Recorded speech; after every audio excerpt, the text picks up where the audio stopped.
Welcome to NTD Newsroom. I'm Don Mom. President Trump hosting Canadian Prime Minister Mark Carney at the White House for the second time in 5 months. A look at what issues they're discussing. It's day 7 of the government shutdown. Staffing shortages at airports are causing delays, and President Trump says he's talking to Democrats about health care. We have the latest. Attorney General Pam Bondi clashes with senators on the deployment of the National Guard to Chicago, Epstein files, and past conducts by the Biden administration. We tune in to her oversight hearing before the Senate Judiciary Committee. On the second anniversary of the October 7th attacks, mediators are working to implement President Trump's peace plan for the Gaza Strip. The status of the negotiations and how likely it is to fighting will end. British police cracked down on an international criminal gang suspected of smuggling 40,000 stolen mobile phones to China over the past 12 months. They say this gang could be behind 40% of all phone thefts in London.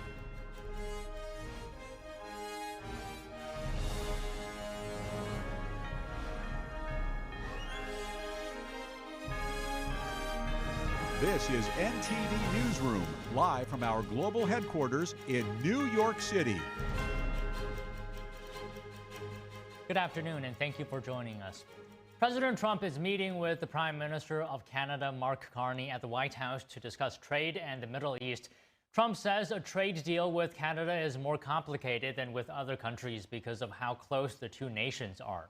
It's a complicated agreement, more complicated maybe than any other agreement we have on trade because, we have natural conflict. We also have mutual love. We have great love for each other. I love this. I love Canada and the people of Canada. And Mark feels the same way about here. The problem we have is that they want a car company and I want a car company, meaning the U.S. wants a car company. And they want steel and we want steel. And, so in other countries, they're very far away, and there's no problem. You can compete and you can do. We don't like to compete because we sort of hurt each other when we compete, and so we have a natural conflict. It's a natural business conflict. Nothing wrong with it, and I think we've come a long way over the last few months, actually, in terms of that relationship. The president said they will negotiate a trade deal that will be good for both countries. Trump hopes to bring down Canadian tariffs on U.S. agriculture products, and we'll also talk about U.S. tariffs on Canadian aluminum and steel. Trump said he wants to figure out how the U.S. and Canada can compete in areas where they have to compete and work closely in areas where they can. For example, Trump said both the U.S. and Canada will be working closely on the Golden Dome anti-missile defense system that will cover the two nations. On the government shutdown, the president warned that he will be making permanent cuts very soon. We have a lot, I'm not going to tell you, but we'll be announcing it pretty soon. But we have a lot of things that we're going to eliminate and permanently eliminate. One of the things that we have is some advantage, you could say. But because of the shutdown, which I think they made a big mistake, we're able to take out billions and billions of dollars of waste, fraud, and abuse. I can tell you, I'll be able to tell you that in 4 or 5 days if this keeps going on. If this keeps going on, it'll be substantial. And a lot of those jobs will never come back. But you're going to have a lot closer to a balanced budget, actually. The president also discussed the situation in Gaza on the second anniversary of the October 7th Hamas terrorist attack.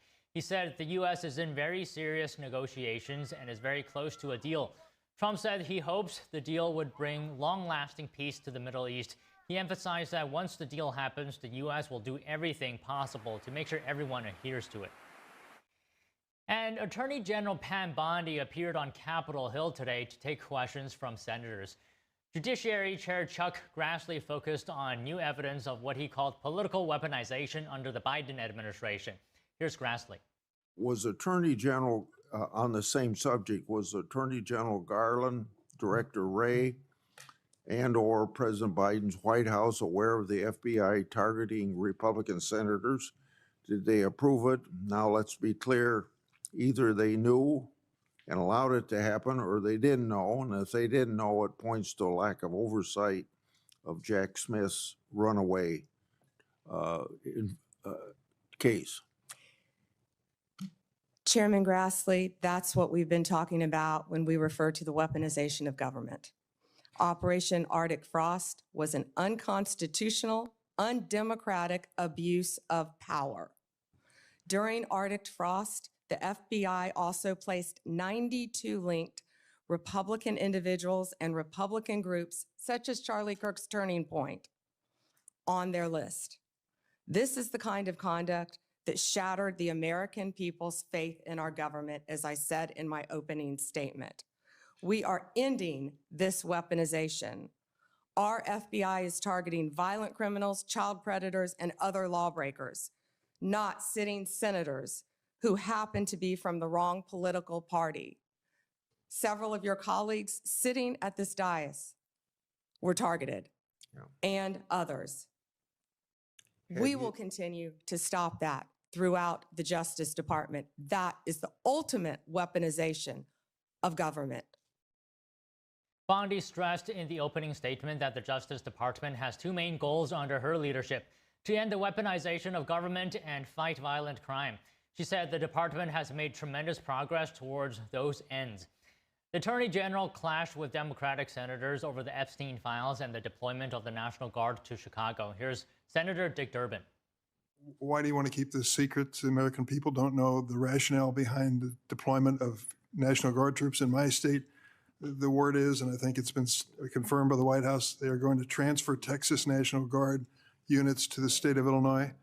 What's the rationale for that? Yeah, Chairman, as you shut down the government, you voted to shut down the government, and you're sitting here, our law enforcement officers aren't being paid. They're out there working to protect you.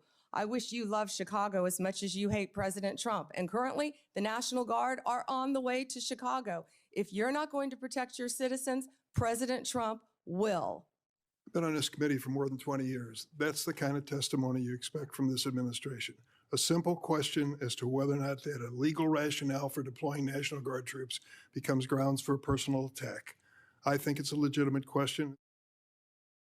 Bondi referred to Chicago's high crime rate and sanctuary policies, saying the city is sheltering illegal immigrant criminals and gangs.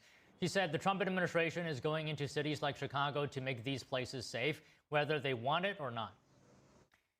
President Trump met with Canadian Prime Minister Mark Carney today, and joining us now to discuss is Mike Leon, NTD News contributor and host of the Can We Please Talk podcast. And we have Tony Kinnett, national correspondent at the Daily Signal and host of the Tony Kinnett Cast radio show and podcast. So good to see you guys as always. Tony, I'll start with you today. And you heard in the soundbite earlier that President Trump was talking about how the Canadian-U.S. relationship is complicated. Can we get your comments on that? Is it complicated? Why is it? Well, I believe that it's definitely complicated in a business sense, given that Trump wants to kind of reset the balance of power economically here among the North American countries. But it's also a little bit awkward because, yeah, we were just in kind of a grumpy argument, kind of a tussle with Canada over certain things. And so, yeah, things are going to be a little bit awkward as you're in the middle of negotiating some normalized relations on the economic front.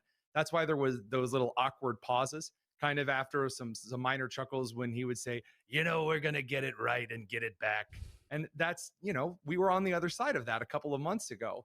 So I do believe there is some economic tension. What he says, coming from a Rust Belt state myself, the economic tensions, especially in steel and manufacturing between the United States and Canada, yes, those are very real. They have caused Americans economic pain, but it's not something that you can just snap your fingers and fix because, as the president accurately said, they're just next door and they're a major economic trading partner in a lot of economic areas. So to just snap your fingers and say, presto, it's fixed is not necessarily how this is going to work. It's quite an undertaking. Okay, Mike, what do you think? Is this relationship between the U.S. and Canada complicated? First off, good to see you all. Tony, drop the impression. Leave that to the professionals here. Everyone knows it's so good over here. So good. But, you know, I heard recently the Minister of Transport, Lisa Raitt, she was a former Minister of Transport in Canada. She was on a podcast and she said something to the effect about tariffs and Canada and the U.S. And she said, it's like being on a flight with turbulence, right? You have to sit on the flight. You can't get off the plane. And you have to ride this out until it lands, right? And I think that analogy is really encompassing of what is going on right now. Look, Canada right now is at its highest unemployment rate in a minute, and 7.1%, I believe, is their unemployment rate right now. So Carney knows he's got his hands full. to what Tony was mentioning before, the two big industries that are highlighted here and the millions of dollars that pour across the border from both of those, they impact both countries. Like, let's be honest. I was speaking with a Canadian business owner, a small business owner from in the HVAC section, and he was telling me, kind of outlining for me the ways tariffs have impacted his business. There's a trickle back effect, right? Like, we see the laughing and everything that's going on today and the pomp and circumstance around two leaders meeting, but there's a trickle back effect that's being felt on both sides of the border. And to Tony's point, you can't just magically snap your fingers and put that all back into place. It is a turbulent flight right now. It's been upended after USMCA is set to expire. So now we have to figure out how this trade agreement will be, and all while knowing that this is our neighbor. Like, this is somebody that people live on this side of the border and then work in Canada and vice versa, especially on the New York side, for example. So there's a lot to it, and it's a little bit more complicated than we're leading on. So Tony, I don't remember previous presidents saying that this relationship between Canada and the U.S. is complicated. I mean, you can correct me if I'm wrong on that, but what do you think each side is trying to get out of this meeting right now? Well, Bill Clinton did famously in 1998 make it clear that Canada had been treated far too kindly with American economic passes. Was one of the only comments economically that was ever pointed out by the president. Usually that's left to the Secretary of Commerce in the Obama administration, for example. But as far as the Canadian relationship with the United States, it's got different facets. Again, the United Kingdom is famous for this. We've had very different relations with, for example, the State Department of the United Kingdom, the Trade Ministry of the United Kingdom, and then, of course, the military alliance between the United States and the United Kingdom. Canada's the same way. They're our little brother. No one messes with them militarily. I don't so. But at the same time, we do need to iron out some of these economic, as much as I am loath to use the word, imbalances that do not, in fact, benefit all individuals on every side of, or on both sides of the border here. The issue that I think is at hand here is that once you start taking things apart, you find other things are broken. I replaced a well pump switch in my house this morning. It was a delightful experience. And I found something broken in the process of replacing it. That's a lot what this economic negotiation with Canada is proceeding through. The way that steel and aluminum tariffs, and on both sides of the aisle, those kind of trigger mechanisms that set into place, those are very outdated and set for a very different kind of manufacturing environment when they were put into place. And so, again, Trump being kind of the bull in the China shop, he's breaking things in order to fix them. That's his style. Sometimes it's great. Sometimes it, that turbulence that Mike alluded to, that the former transportation minister of Canada had said, I think that's accurate here. And I think that we are coming out of that turbulence. It's just what the deal looks like on the other side in the new manufacturing economy that I'm still looking to see whether or not I like it or not. So, Mike, do you think that turbulence has eased a bit since Carney came to power? How would you describe the tone of the meeting today?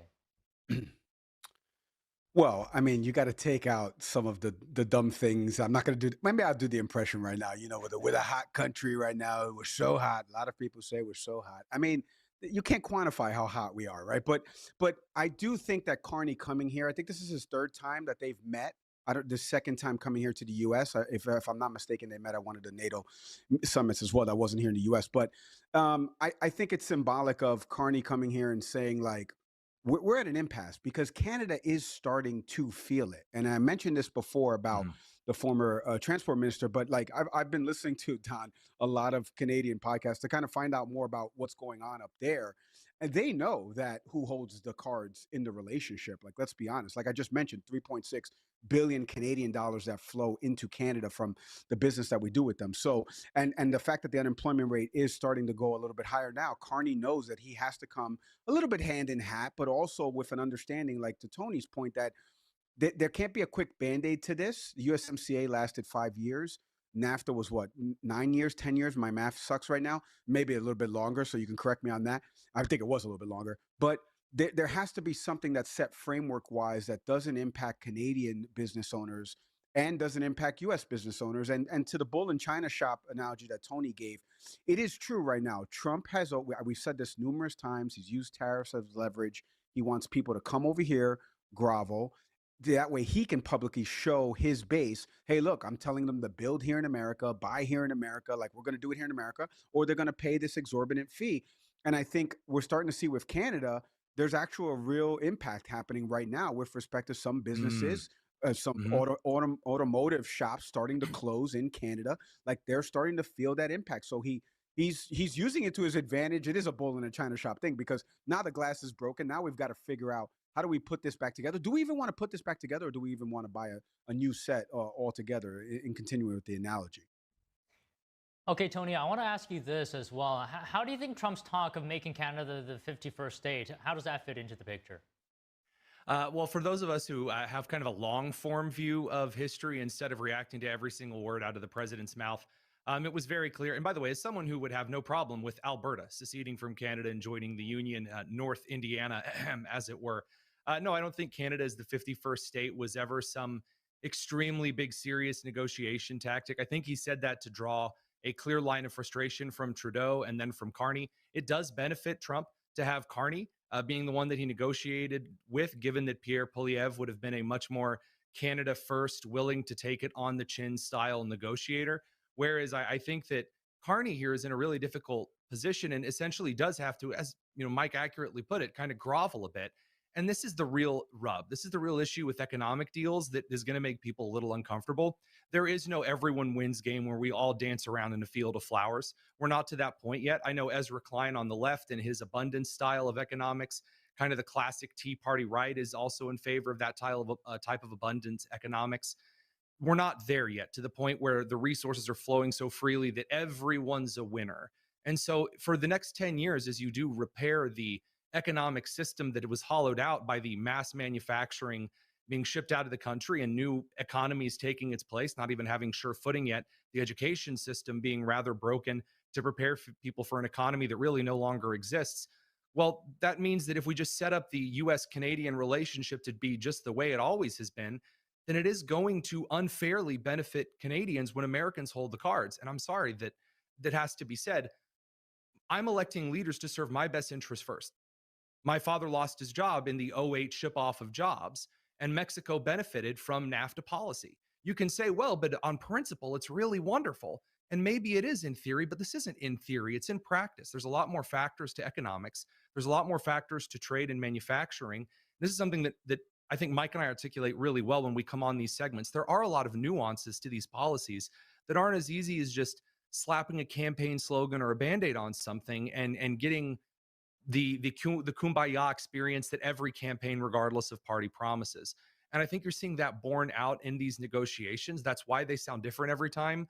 And that's why, even though maybe very extravagant statements like, ooh, the 51st state being Canada are proposed, long-term people who pay attention to these things and keep an eye on them, they weren't really mussed or fussed. They were just like, he's posturing. And lo and behold, he was posturing. Okay, so Mike, Trump is doing what he set out to do in his campaign promises, right? Make America first.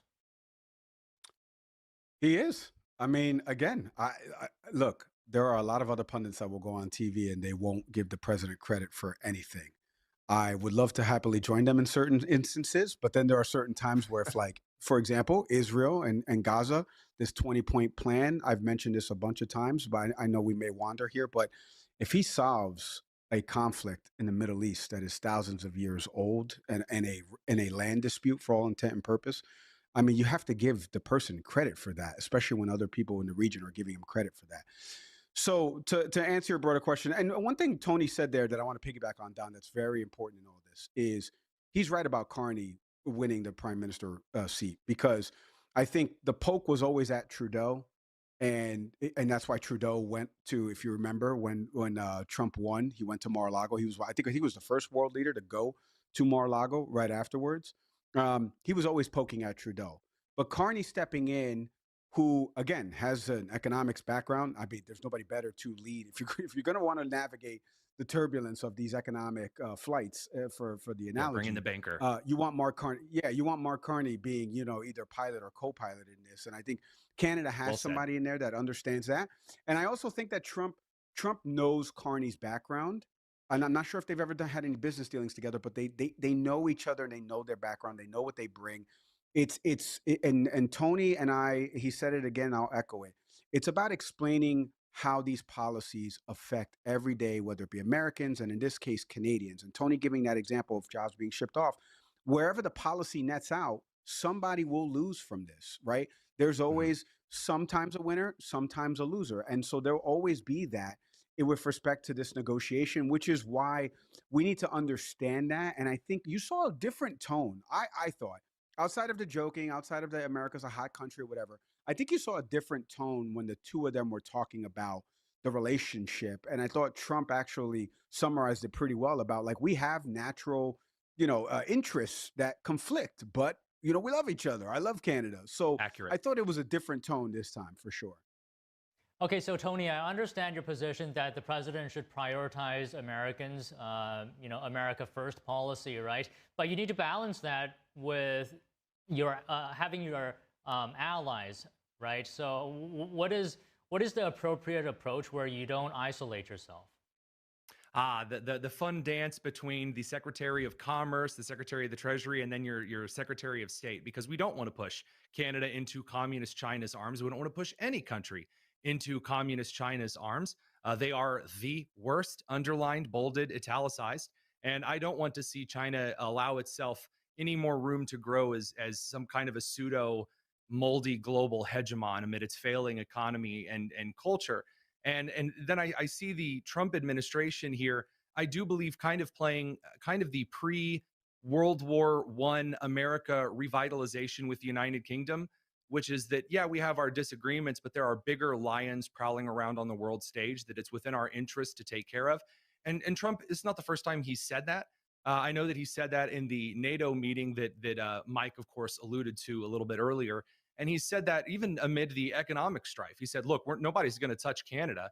And the Golden Dome manufacturing idea, or at least the increasing of the United States Aegis missile defense systems and the THAAD missile defense systems, et cetera, drone countermeasures. Yes, Canada definitely needs to benefit from that as well. And so in this kind of new global ally structure, we do need to determine how we create an economic imbalance that is as minimal in its imbalance as possible to benefit Canada, because we do want Canada to grow, because then when they grow, they can buy more US stuff, the industry increases, and you do see a larger net amount of happiness and a smaller net amount of people who do lose long term. That's the abundance policy to work to. But at the same time, yeah, if we're talking about allies or countries that will get less while the US gets more, I would prefer to see Canada be as close to the United States in that net balance of fairness as possible, because, yeah, Beijing should not benefit off of a failed economic alliance, maybe would be the way to say it, between the US and Canada. Well, all right, I think we can leave the conversation here for this week. It's always fun to talk to you guys. Thank you very much. Thanks, guys. Thank you, guys.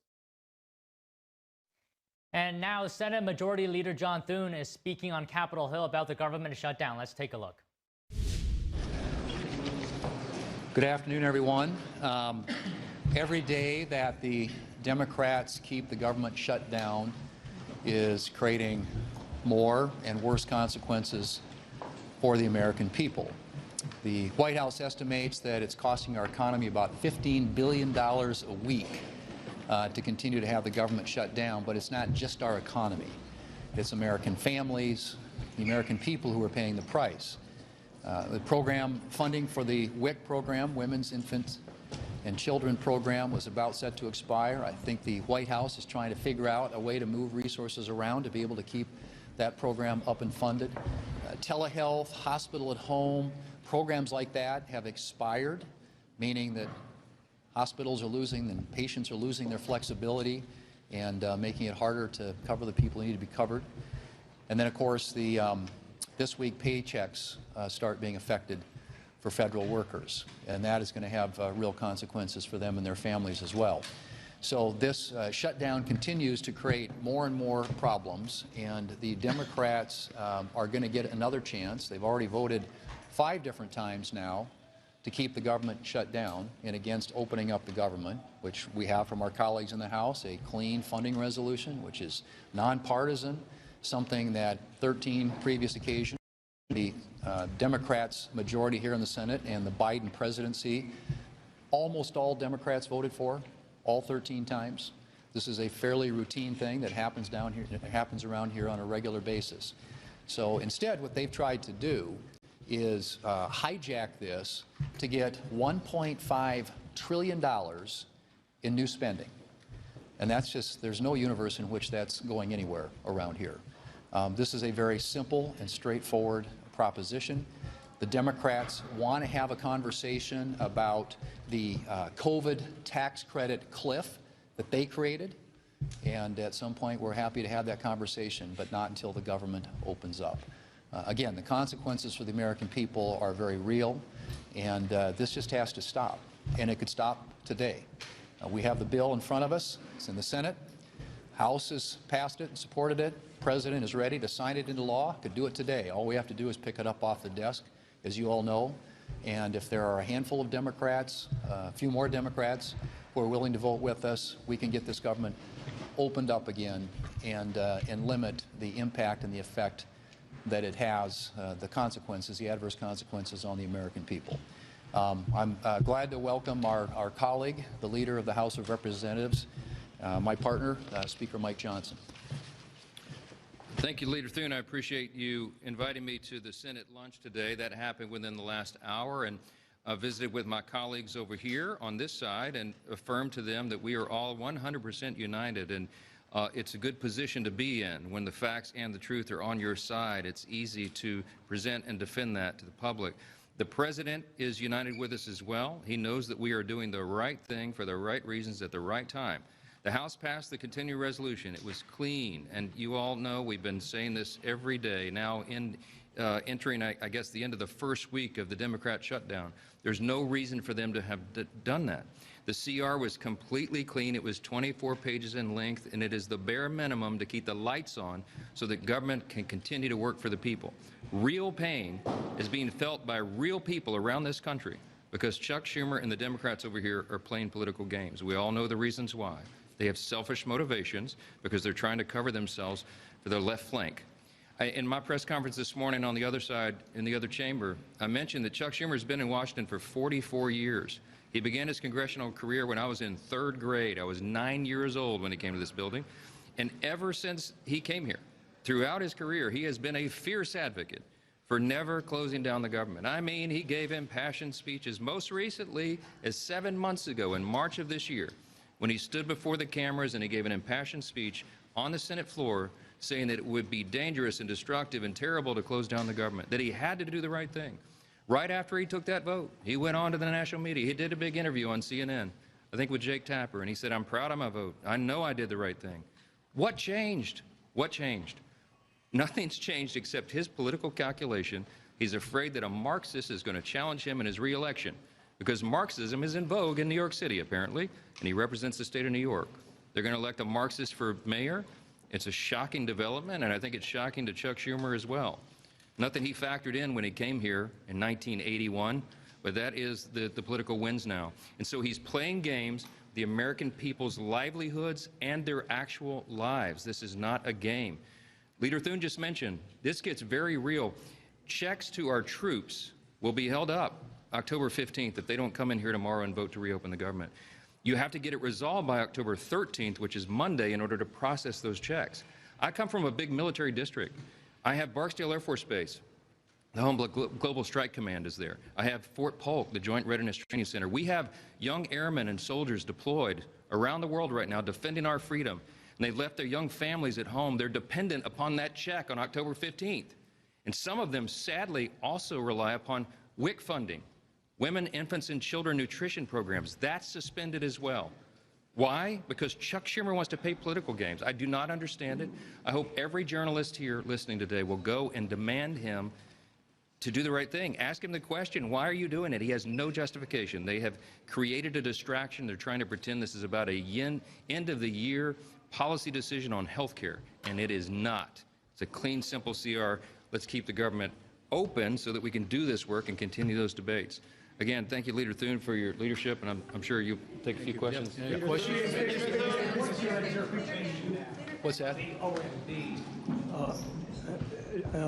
Lawyers, the top lawyer at the OMB on the 2019 statute on back pay. He says it's not guaranteed for federal workers that are impacted here.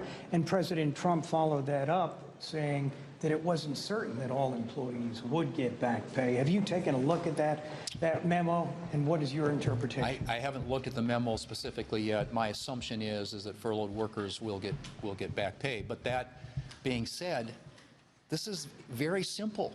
Open up the government, and this is a non-issue. We don't have to have this conversation. Everybody gets paid when the government is open. The Democrats can do it by delivering a handful of votes this afternoon. We could go in there and we could open up this government. The President's ready to sign it into law, as the Speaker pointed out. If that doesn't happen, there are a lot of really bad things that happen to the American people. And there are going to be a lot of people who aren't going to be getting paychecks. And you know, he mentioned our troops. That is something that becomes a reality starting next week. Speaker Johnson, your strategy over the weekend was to convince these 5 Democrats to suddenly vote. That strategy appears to have failed. You voted Friday. You had failed votes last night. Why weren't you able to convince them to change their position? I think there are a lot of Democrats who are being bludgeoned by their political left, and because they desperately want to pick a fight with this president. This is something, as we said earlier, that 13 different occasions Democrats in the Senate voted for when they had the majority and President Biden was in the White House. And you have to ask yourself the question, what's changed? What's changed is the President of the United States is now President Trump. And so this is all about politics. But I think they're under enormous pressure from their political left. I think they're under enormous pressure from their leadership.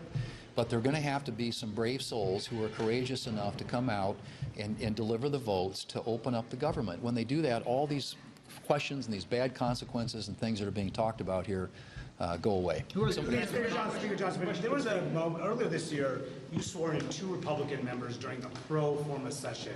So why not swear in Adelita Grijalva, who was elected 2 weeks ago during a pro forma session? Does it have to do with her 218th signature on the discharge petition, the Epstein discharge petition? No, it has nothing to do with that at all. We will swear her in when everybody gets back.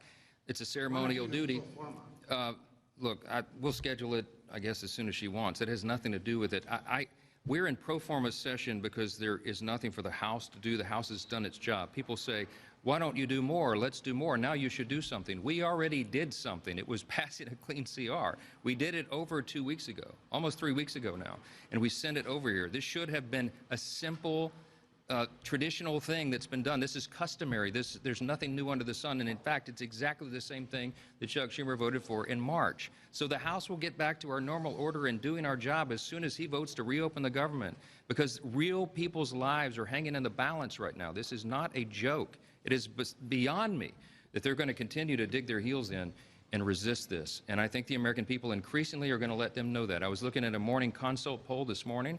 The needle is moving. More and more Americans are looking at the facts, and they're determining that it is indeed the Democrats who are responsible for this. Republicans are voting over and over and over to open the government. The president is pleading with them, open the government. And Chuck Schumer and 43 of his colleagues here in the Senate, the Democrats refuse to do it. I think it's shameful, and I think they're going to have a lot to answer for. And I don't know how much longer they'll be able to withstand this pressure, but we'll keep doing our job. Speaker Johnson, a question, please. I know you said the House has done its job. However, military members are going to be missing a paycheck on October 15th. Critical air traffic controllers are already missing from the job in some areas. Yeah. Would you be open to pay for members of the military and air traffic controllers as an emergency measure in the next week or so, or 2 weeks? Yeah, we're monitoring it day by day. I'm certainly open to that. We've done it in the past. We want to make sure that our troops are paid. I have colleagues like Congresswoman Jen Kiggins of Virginia, who has a big military district. She's already filed legislation to pay our troops. We're looking forward to processing all this as soon as we gather everybody back up. But again, the most immediate thing is turn the lights back on here and keep Congress working so we can take care of all this important business. Yeah, and honestly, I mean, you don't need that. You don't need to. Obviously, there are certain constituencies, many of whom are going to be impacted in a very negative way by what's happening here.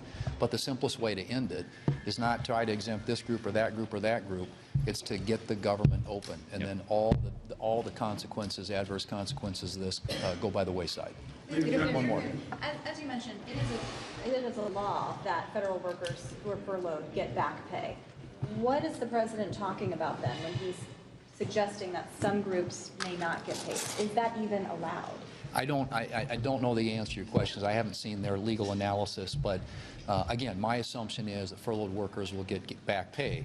But the broader question here is the answer to everything right now is open up the government.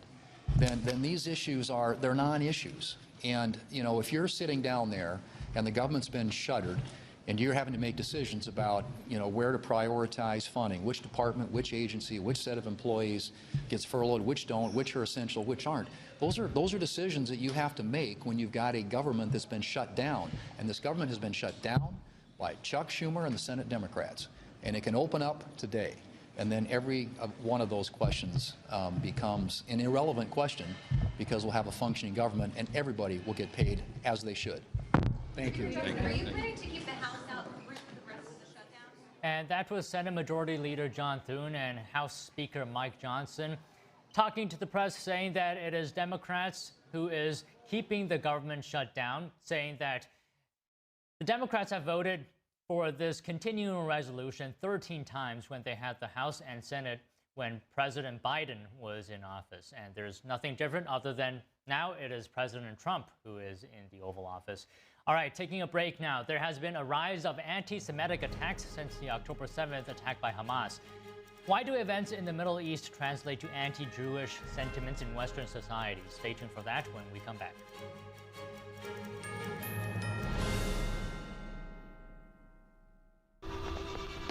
Being a cowboy, I don't know anything different from when I was 3 or 4 years old. I did tough things. I thought everybody needed to do tough things, and if you didn't, I didn't have time for it. I had a very successful career at a very young age, and life was fast. I was preparing physically. I wasn't doing anything mentally on the inside. And then I got hurt. I wanted to be better as a person, and I really dug into mental health. I start my day with a 20-minute workout. I live life 8 seconds at a time. Horses are so therapeutic.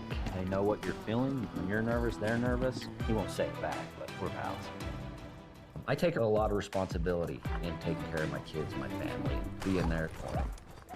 You're gonna have tough days. Everybody does. Find a place to stop and just breathe. Love your mind. There is a road laid out for me.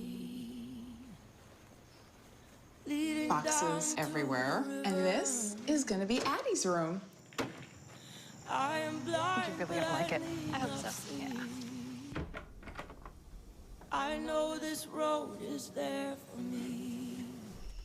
There is a long way. First night here, but Amy seems cool. Ways down by the river. I am blind, but I need not see. I got this. I know this road is there for me. Okay. If I'm really free, take me down to the river and wash me.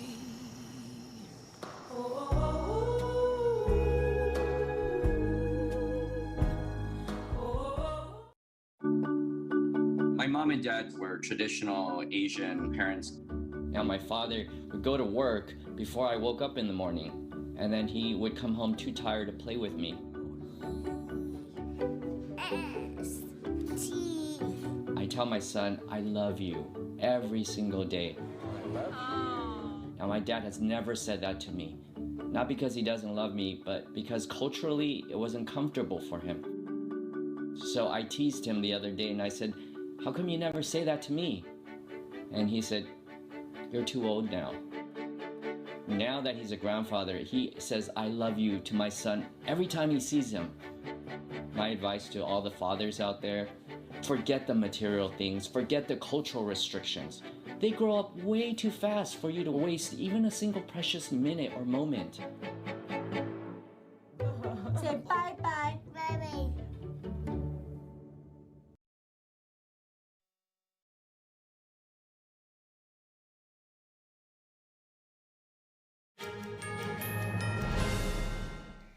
Now, Senate Minority Leader Chuck Schumer is now speaking after Senate Majority Leader John Thune spoke. Let's take a listen to what he has to say.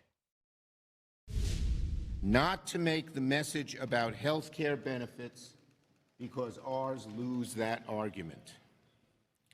Then yesterday, Speaker Johnson couldn't even look directly into the camera saying his party is the party working to fix health care. A week or two ago, he didn't want to talk about it. Now he finds he has to talk about it, forced by the American people because they care so much about the issue. That's right, he said Republicans, the party that ripped health care away from millions of Americans to pay for tax cuts for the rich, the party that right now is refusing to actually address the health care crisis they created, refusing to extend the ACA tax credits, are now forced to talk about the very thing they were afraid to talk about, health care costs. And why? They know they're wrong. They know they're on the wrong side of the American people. Our position, Democrats' position, has been totally consistent. It hasn't changed. We want what an overwhelming majority of Americans want: to end this shutdown and address the health care crisis that will send premiums soaring for millions. 80% of Americans want to extend the ACA tax cuts. Amazing. Even more amazing, 58% of Trump voters want to extend the ACA tax cuts. We can and must do both. It's not an either-or. End the shutdown and protect Americans' health care. It's not a choice. Republicans don't have to make it one. After weeks of asking Trump and Republican leaders to negotiate, yesterday Trump told reporters he's already talking to Democrats. Well, that's not true. But Leader Jeffries and I are happy to make it true. Democrats remain ready to seriously negotiate with Republicans to address the health care crisis and get out of the Republican shutdown. But we need everyone at the table: Hakeem and I, President Trump, Leader Thune, and of course, Speaker Johnson. But however, Speaker Johnson has been a massive roadblock to getting anything done. His members aren't even here doing their jobs. They've been home for weeks. He's not serious and he doesn't give a damn. Instead of doing his job, he's spreading lies, typical Johnson MO, to distract from his total incompetence to get a deal. Let's be clear. Democrats are fighting to protect Americans' health insurance. We're not pushing to give health insurance to undocumented immigrants. That's a lie. It's been proven to be a lie over and over again, but he doesn't care. He just keeps restating the lie because he's so afraid of the truth. Republicans' big old ugly bill will kick millions of American citizens off health care and drive costs through the roof. They know they're on the wrong side of this. More than 80% of Americans agree with Democrats to extend the tax credits. And Johnson is in a pickle. Why doesn't he want to vote on this? Because there are probably half of his caucus that don't want to vote on anything for health care, but there's another 50 to 80 members of his caucus that see the handwriting on the wall and want to vote for extending the credits. So he'd rather not have a vote, and that's why he's had his partisan strategy of sending us a bill and going home, but it ain't working. It ain't working. It's past time for us to work together, okay? It's past time to get it done. And Johnson instead is deceiving, ducking, and denying the reality. It's past time, though, for him, Thune, Trump, to stop the political gains, work with Americans to protect health care, and end the Trump Republican shutdown. Senator Murray.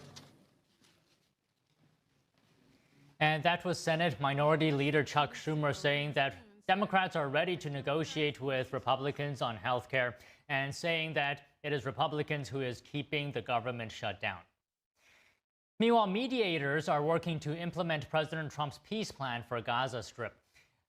Qatar's foreign ministry says many details still have to be worked out, but all parties involved want to stick with Trump's plan. All parties have agreed to this plan, so there are no obstacles now in terms of agreeing to the 20 points contained in President Trump's plan. The obstacles now are in implementation. The spokesperson added that Qatar is neither optimistic nor pessimistic about the outcome of the negotiations so far. A spokesperson for Hamas says the terrorist group is also committed to Trump's plan, so the fighting in Gaza can't stop. Germany's foreign minister confirmed that he sees willingness on all sides to implement the points outlined by the president. The German minister is among the officials in Egypt today working out the details of the possible ceasefire. Trump's plan is widely seen as the most promising yet for ending the Israel-Hamas war, which started exactly 2 years ago. There has been a rise of anti-Semitic attacks since the October 7th attack by Hamas. Joining us now to discuss is Trevor Loudon, an author, filmmaker, and public speaker. For more than 30 years, he has researched Marxist movements as well as the influence of the Chinese Communist Party. So Trevor, it's always to have you on the show. So a new report shows that there were nearly 2,000 anti-Semitic incidents in the first half of 2024, with a spike following the October 7th Hamas attack. Why do you think this is happening? What is causing this to happen? Well, it's been driven by several things, and obviously the events in the Middle East are a big part of this. Now, what is happening here is the Chinese, the Iranians, the Qataris, and the Russians want to bring down Israel. And so they are amping up their propaganda operations in the United States, in Western Europe, every bit of anti-Israeli propaganda they can possibly come up with, that Israel killed Charlie Kirk, that Israel is deliberately shooting people coming for food aid. All of these propaganda points are being amped up, and you'll find the sources of them are basically Qatari-backed websites, Russian-backed websites, Iranian-backed websites, etc. And they have targeted heavily, especially American conservatives, because the goal is to split America away from Israel so that Israel can be more effectively destroyed, more quickly destroyed. That's really the bottom line here. Okay, so the report is also highlighting a surge in incidents on campuses and in schools as well. Why do you think that is? Well, you're seeing this coming through TikTok. I had a report from a teenage friend in New Zealand the other day telling me about how her friends are all anti-Jewish now. They're all anti-Israel because they get this propaganda on TikTok and other social media things. We've also seen the big upsurge in campuses of, very militant radicalism in the last 2 years. Unite, which is an alliance of local communist groups, plus Islamist groups like Students for Justice in Palestine, the Palestine Youth Movement, etc. So there's a very strong propaganda campaign for the left, which is coming out through social media, through TikTok, etc., to make people hate Jews, hate Israel, etc. And there's another campaign coming mainly from Russia and Iran to get conservatives to also despise Jews and Israel by spreading malicious rumors, unbacked accusations, and downright lies. This is probably one of the biggest propaganda campaigns we've seen in the world, actually, aimed at Israel right now. And it's been done through social media, driven by foreign actors, particularly Russia, China, Iran, and Muslim Brotherhood type operations. So, Trevor, you're saying these anti-Semitic incidents is a result of propaganda, whether it's from China or another country. Would it be correct to say that then these incidents are not actually organic, in the sense that if we didn't get propaganda from China, then these events in the Middle East would not translate into anti-Jewish sentiments in Western societies? 100%. This is a deliberate policy to stir up hatred against Israel, to divide Israel from its Western allies, to isolate Israel. Very, very similar to what was done to Ukraine, actually, but this is probably maybe even a bigger scale. But 100%, you can trace this stuff coming from Russian-backed websites. You can trace it coming from Iranian-backed websites. All these memes that are floating around, the famous meme that Israel had Charlie Kirk killed. Well, you can trace it all back to Russian websites, but it is amplified by mainstream American, by American conservatives and others, without much fact checking going on. But that is the origin of the stuff. It's no accident that October 7th is Putin's birthday right now today, and that Hamas called Vladimir Putin their best friend. This is no accident whatsoever. Can you put this level of anti-Semitic incidents into perspective for us? How does it compare historically? Well, it's really, we haven't seen this since World War II.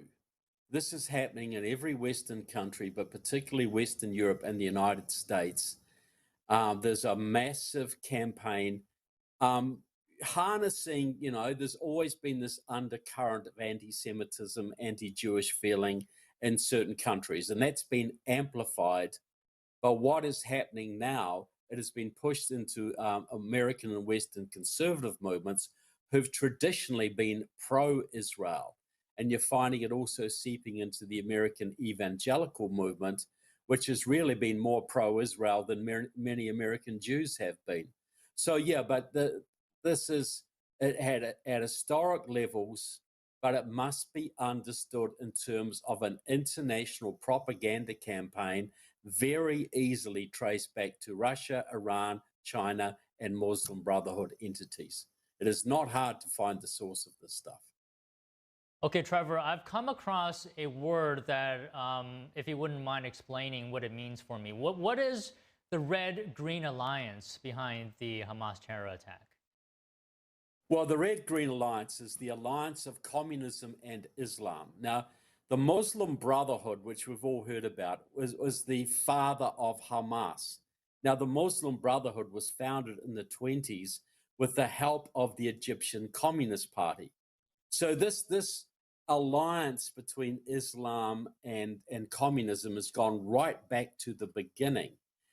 During the Cold War, the Palestine Liberation Organization, Popular Front for the Liberation of Palestine, were openly pro-Marxist, Leninist, pro-Soviet, Soviet-backed organizations. And still today, we're finding Chinese and Russian backing for Hamas and Hezbollah and similar groups. Hezbollah works very closely with the communists of Venezuela, works closely with the Russians, works closely with the Iranians. This is the evil empire all over again. This is Russia, China, Iran, North Korea, Cuba, Nicaragua, all of Venezuela, all of these countries on the left-hand side of the axis. And their biggest targets are, of course, Israel, Ukraine, Taiwan, and the United States, which is why we have so much propaganda out there today, because these countries can't really win militarily. They can only win by dividing the West, by dividing NATO, by dividing America from Israel, by dividing, Canada from the United States, all of this kind of thing, Taiwan from America. This is why we're seeing, and back in the old Soviet days, they were experts at disinformation, but they had to plant stories in newspapers. Now they just put them on the internet. Now they can put something on the internet at 2 o'clock from St. Petersburg, and it's all over America by 5 o'clock that night. They have hundreds, if not thousands of people sitting in rooms coming up with fake news stories, often using real, the logos of real newspapers, fake news stories, and pumping it out 24/7. And if you know what to look for, it's very easy to identify, but most Americans are not trained in this. Most Americans, most Westerners don't really dig deep into the sources. And so this is the war against the West now is much more to do with disinformation. The Russian-Chinese war is much more to do with disinformation right now, setting us up for the kinetic stage later. And Israel right now is in the crosshairs. Israel is the #1 target. They need to split Israel from the West. Israel is a very valuable Western ally. If they can destroy Israel, they control the Middle East, they control the Suez Canal, that will be a major victory for the international, for the what would you call it, the evil empire, Russia, China, Iran, etc. That is one of their main targets right now. How would you say the Trump administration has approached countering anti-Semitism domestically and abroad? Well, they're doing it with things like, they are sanctioning universities who allow anti-Semitism and anti-Jewish and anti-Israel feelings and protests on their soil, which is great, which is good. But the real source of this is Russia, Iran, China, Qatar, etc. And so the Trump administration is being tougher with Russia than it was, I must say, but it's still not very tough on China, and actually wants to do deals with Qatar, which is one of the main homes of the Muslim Brotherhood, and it is holding Israel back from finishing Hamas off.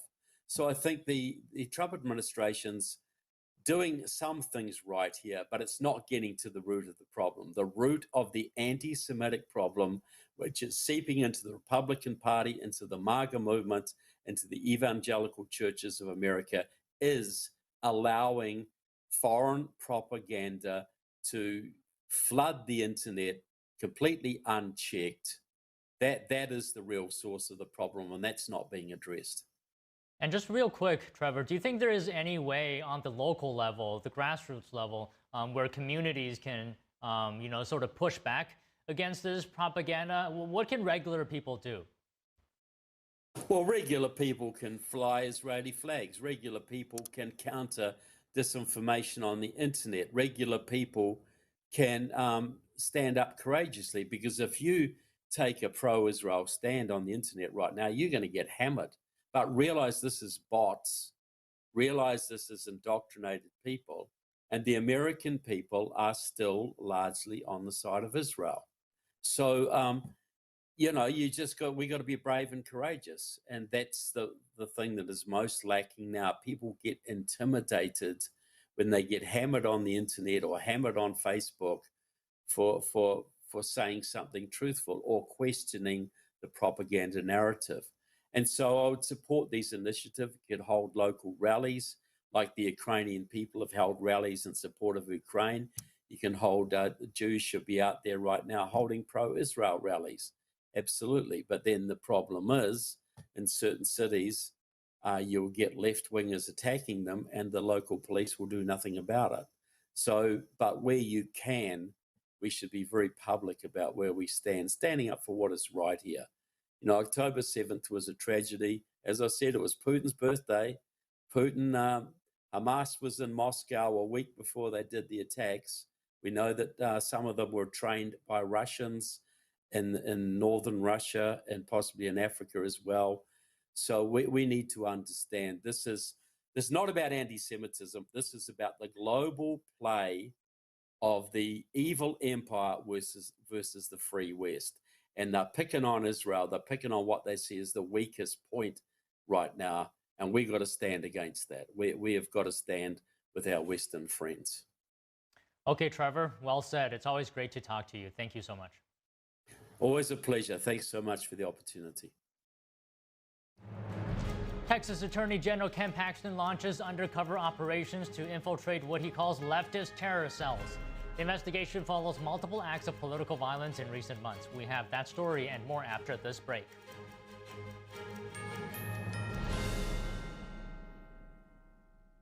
Is deep-sea fish oil really healthy? Due to pollution in the oceans, most fish contain heavy metal elements and radioactive substances. That's why it's so important to choose a pure source of omega-3. Puritan Green Vegetable Omega-3 is made from purslane and perilla seeds, which are rich in nutrients and minerals. It effectively improves brain power and is beneficial to the heart's health. Puritan Green Vegetable Omega-3. Eat 2 a day and you'll feel brand new. For 65 years, Mathis Home has been helping you create the room of your dreams at great values. Come celebrate with anniversary savings store-wide. Check out their amazing selection of upholstered beds. Here's a hot buy. This modern queen bed is covered in a soft, luxurious fabric. It's available in 2 colors for just $5.99. There's over 100 bedrooms in stock, so you're sure to find the style just right for you with fast, free delivery. Come celebrate with 65th anniversary savings at your furniture superstore, Mathis Home. You are not hid.